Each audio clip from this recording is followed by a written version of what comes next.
Hey everyone, welcome back to the studio. This week, we're going to be diving back into the subject of playing arpeggios on the guitar.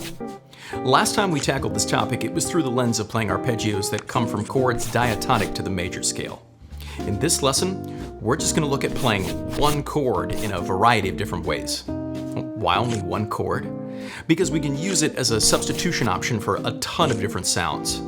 Today, we're going to focus our practice on playing major 6 arpeggios all over the neck. You guys ready? Let's get into it.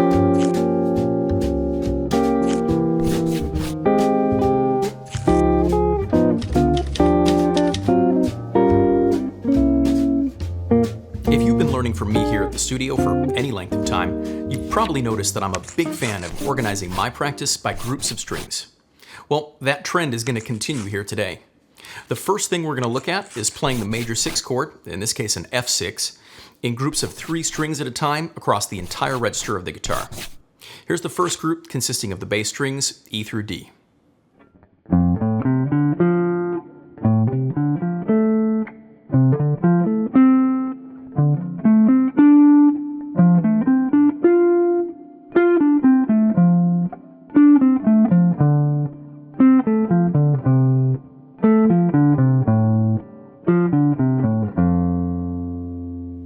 Next, we'll play the same inversions starting with the A string group.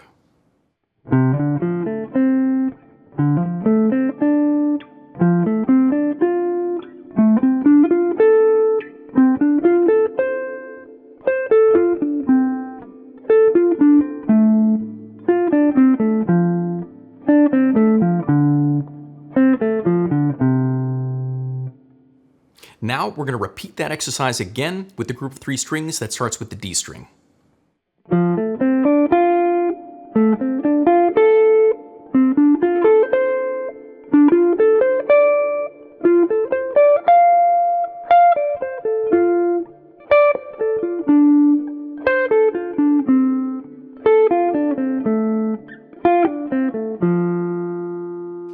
Finally, let's play through all those arpeggios again with the G string as our starting point.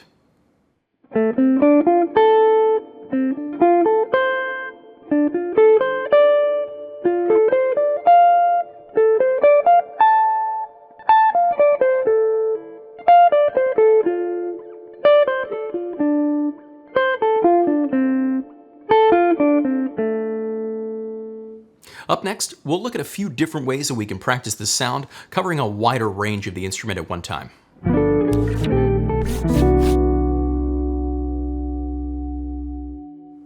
To start off, we can get a lot of mileage by really leaning into the fact that we're playing 5 notes if we play the chord the way we did in the last section. In this next exercise, we'll play quintuplets on each beat in one direction while we move up the neck.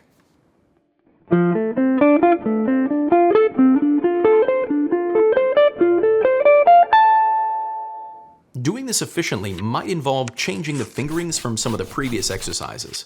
I bet you guys noticed that in a few cases, I opted for a 4-string approach to playing the arpeggio rather than the 3 that we've seen up until now.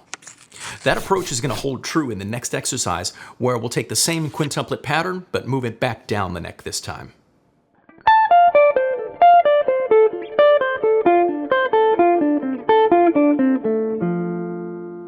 We can also vary the direction while playing these quintuplets like this.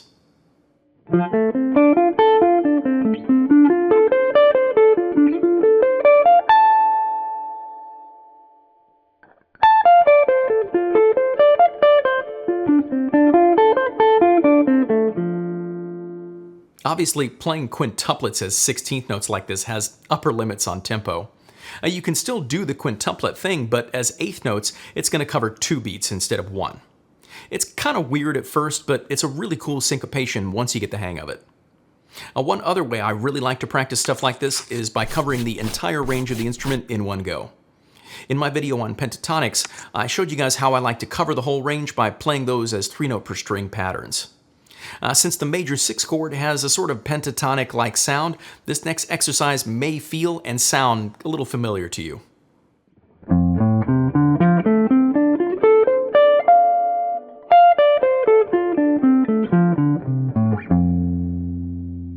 We should also try to practice the inversions of this chord in the same way as much as possible. In this key and on this guitar, I can really only do 2 more before I run out of frets. Now check those out now.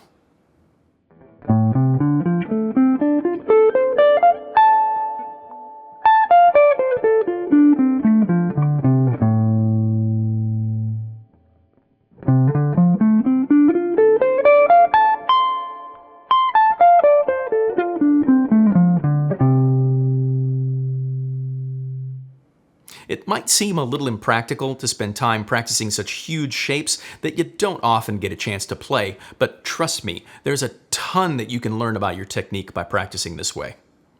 Finally, I want to show you guys how we can practice the sound with wider intervals that can reflect the sound that we get from drop 3 chord voicings.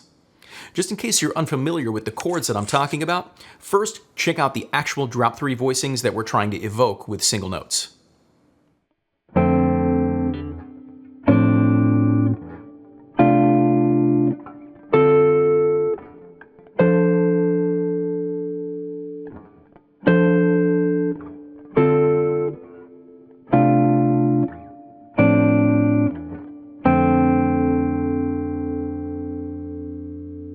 Now let's take a look at how we can go about playing those sounds as single notes.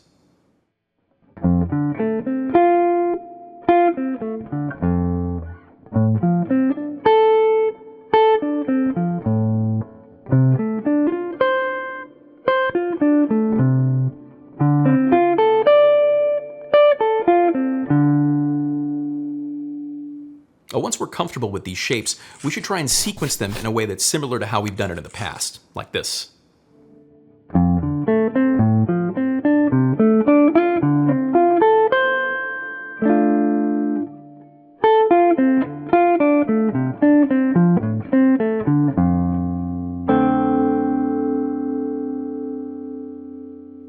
This is such a cool sound, and I think once you spend some time exploring it, you'll find that there's a lot of opportunities for counterpoint to be found here.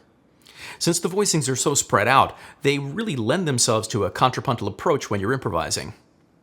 Before we close out today, I want to share with you guys a short etude over a static chord so you can see how these concepts can be used to create different sounds over a major 7 chord.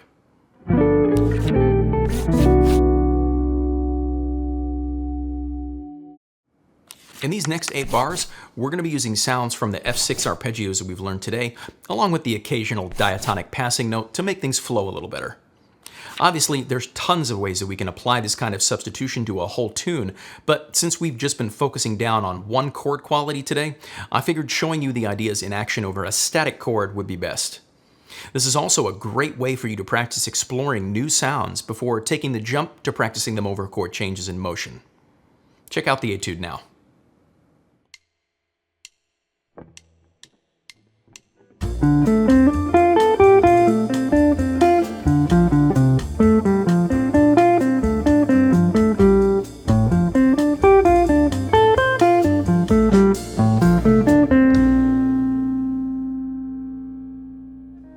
Thanks so much for hanging around all the way to the end of today's video.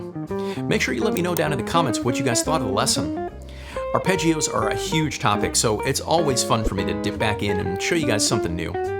As always, if you found today's lesson helpful, make sure you give the video a like, subscribe to the channel if you haven't already, and hit that bell for notifications. If you want to get access to the PDF for today's lesson, along with the whole back catalog for all the videos on my channel, you can get that over at my Patreon page for as little as $10 a month, or by just hitting that join button right here on YouTube. Studio member and higher patrons also get access to bonus videos as well. A big thank you to Ron Maj6 and Milan de Kaiser for being studio fans. I really appreciate your support. A huge thank you is due to these awesome studio members for their support as well. PH, David Zuckerbrand, Patrick Curran, Max Irwin, Everton Armstrong, Jay Jarek, Stephen Schwartz, Aaron Walters, Stephen Prager, Louis Rosen, Artie Sanchez, Zé Soares, Michael LeBroy, Carl Jackson, David Workman, Aldo Fonseca, and Jesse Cable.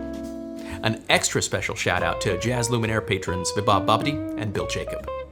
Thank you guys all so much for being a part of the community. I'm David Shore, and thanks again for hanging out with me at the studio today. I'll see you guys next time.